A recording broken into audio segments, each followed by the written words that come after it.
प्रशांत किशोर को मैं जानता हूं, वो सिर्फ प्लानर हैं, चुनाव के काम के लिए प्लानिंग करते हैं। लेकिन उनकी प्लानिंग जिस तरह की तीसरा विकल्प के रूप में आए हुए हैं, लेकिन उनको सीट नहीं मिलेगी, मैं आपको बता रहा हूं। अरे प्रशांत किशोर शिक्षा की बात करें, रोजगार की बात करें, युवा की बात करें, तो आप कह रहे हो नहीं जीतेंगे। अरे मैं आपको बता देता हूं, क्या शिक्षा पे काम कर रहे हैं? ये केंद्र की सरकार के किताबों पर 18% जीएसटी लगाती है, कफन पर 5% जीएसटी लगाती है। उस पर प्रशांत कुमार क्यों नहीं बात करते हैं? उस पर बात करना चाहिए। खाने पर 18% जीएसटी लगी है, लोगों की पेट पर भी वार करती है भाजपा और पीठ पर भी वार करती है। मेरे साथियों, ये भाजपा सरकार निकम्मी सरकार है। अगर आप कह रहे जो प्रशांत किशोर भारतीय जनता पार्टी के साथ है, तो वो तो सम्राट चौधरी पर भी सवाल खड़ा कर रहे हैं। मैं आपको लेकर ये बाहर प्रदर्शन कर रहे हैं, अंदर से समर्थन है मेरे साथियों, ये मैं आपको बता देता हूं। इसी तरह मायावती पर भी मैं टिप्पणी करना चाहता हूं, जो आपको बता दूं। ये दलितों की मसीहा बनती थी, 4 बार उत्तर प्रदेश की मुख्यमंत्री रही। उस दिन क्या कह रही थी? अभी 9 तारीख को लखनऊ की रैली में कह रहे हैं कि योगी जी बहुत अच्छा काम कर रहे हैं। इससे स्पष्ट होता है ये भाजपा की बी टीम का हिस्सा है। मायावती उनके कामकाज को तो वो भारतीय जनता पार्टी की तारीफ करने की बात नहीं, वो खुद ही बता रही है।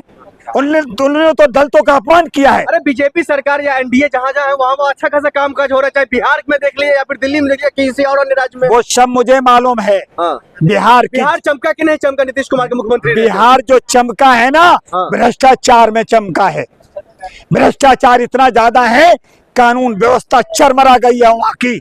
हमने जाकर के मुख्यमंत्री जब ये थे लालू प्रसाद यादव तब चल रहे थे। हाँ। एक IRCTC घोटाला में वो जेल जाने की तैयारी हो रही है उनको। मेरे को एक बात बताइए, आज भाजपा को याद आ रहा है?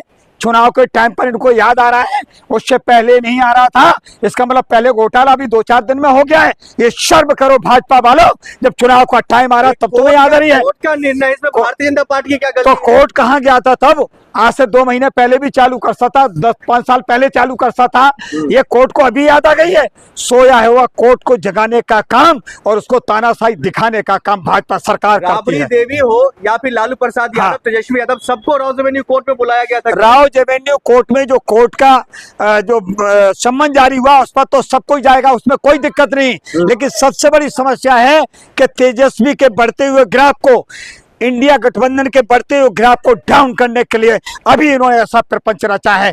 आगे कितना बड़ा नुकसान इंडिया गठबंधन को बिहार में पड़ेगा? इंडिया गठबंधन को कोई नुकसान नहीं होगा, बल्कि भाजपा को नुकसान होगा। कि लोग जानते हैं बिहार वाले, बिहार के युवा को साफ साफ संदेश चला गया है जो इस बार हमें भ्रष्टाचारी सरकार नहीं चाहिए, यानी कि तेजस्वी सरकार नहीं चाहिए। तेजस्वी सरकार नहीं, ये भाजपा सरकार, नीतीश बाबू की सरकार नहीं चाहिए मेरे साथियों।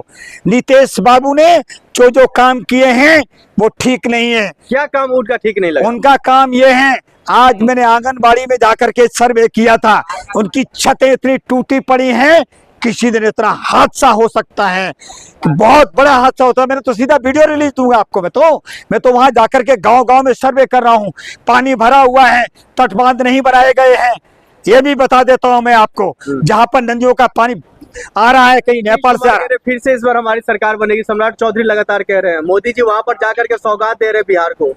नीतीश कुमार की हार ही हार है, विजय श्री मिलेगी इंडिया गठबंधन को, क्योंकि सारी जनता जान चुकी है कि ये भाजपा की पिछलग्गू सरकार हो गई है। ये डबल इंजन की सरकार करने वाली एक इंजन का भी काम नहीं कर रहा, इसके दोनों इंजन फेल हैं मेरे साथियों।